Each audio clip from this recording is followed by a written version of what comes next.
大家好，今日係4月23號星期三。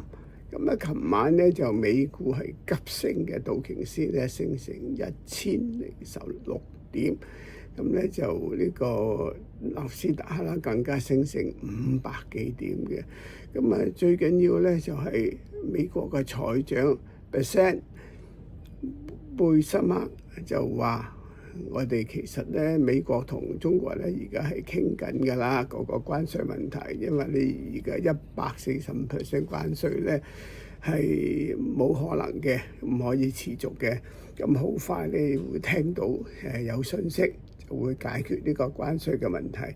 咁市場受到呢個消息嘅刺激咧就急升，尤其是幾隻啲重磅股，好似 Apple、英偉達同埋 Tesla 咧業績啊，直情係垃圾啊！盈利跌成70%，銷售跌成20%，但股價都升4%，因為之前咧股跌得太多啦，所以今日咧應該睇個港股應該上升，就最緊要咧就升翻啲咩科技股，好似阿里巴巴、騰訊啊、小米啊等等都會大幅上升。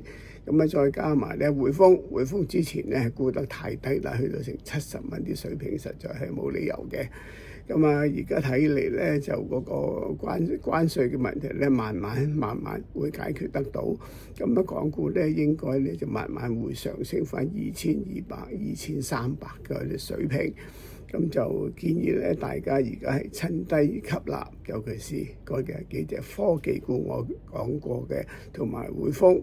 咁咧就呢個京東同埋美團咧就暫時避開，因為咧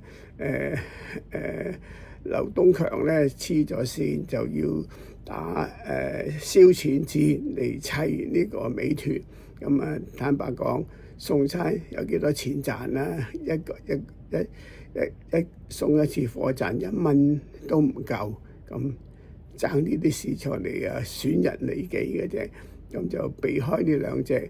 咁當然啦，有啲炒嘅股啦，黃金股最緊要啦，金股嘅上升。不過咧，而家美股上升翻咧，應該金礦股咧就會跌翻㗎啦。好似紫金呢啲咧，就應該就會獲利回吐。咁咧，但係個赤峰黃金咧，就而家咧係抄咗嗰個老鋪黃金，又炒一輪啦，睇下佢炒得幾耐啊！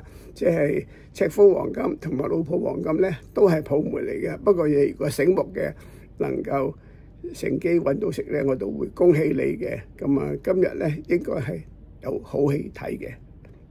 多謝大家。